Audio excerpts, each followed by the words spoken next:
Radio City podcast. Radio city పిట్ట కథ. మీరు వింటున్నారు రేడియో సిటీ 91.1లో. నేను మీ ఆర్జే యోగితాని.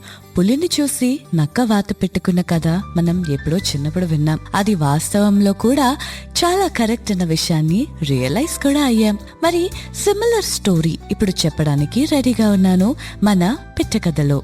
అనగనగా ఒక పెద్ద ఫారెస్ట్ ఉంది.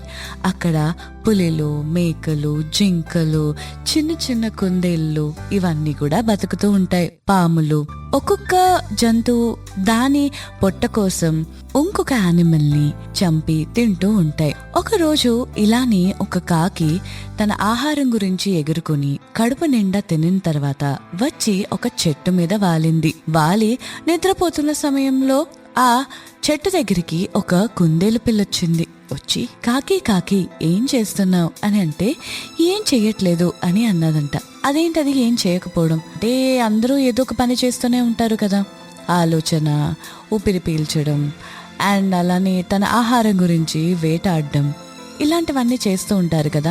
నువ్వు ఖాళీగా ఎలా కూర్చున్నావు అని అడిగిందంట. అడిగితే అంతే, ఖాళీగా కూర్చున్నాను, ఖాళీగా కూర్చోవడంలో కూడా ఒక చాలా ఆనందం ఉన్నది అని చెప్పి అన్నదంట. అవునా, ఈ ఆనందాన్ని నేను ఎప్పుడు ఫీల్ అవ్వలేదు అని చెప్పి చెట్టు మీద కాకి కూర్చొని ఉన్నదని ఆ కుందేలు పిల్ల చెట్టు కింద కూర్చొని ఉన్నది. అయినా దానికి సంతోషంగా అనిపించలేదు, చిరాకొచ్చింది. ఏం పని చేయకుండా కూర్చుంటే ఇందులో సంతోషం, సాటిస్ఫాక్షన్ ఎలా ఉంది అని ఆలోచించింది. ఇంకొంచెం సమయం అయిన తర్వాత అలాగ నిద్రపోయింది. మళ్ళీ అయ్యయ్యో నిద్రపోకూడదు, ఖాళీగా ఉంటే ఒక రకమైన ఆనందం ఉంటుంది అని చెప్పి మళ్ళీ వచ్చి కూర్చుంది. ఆ రెండో రోజు ఏమైంది, మధ్యాహ్నం పూట ఒక నక్క వచ్చింది. నక్క వచ్చి ఇక్కడ కుందేలు పిల్ల అలా కూర్చొని ఉండడం అబ్జర్వ్ చేసింది.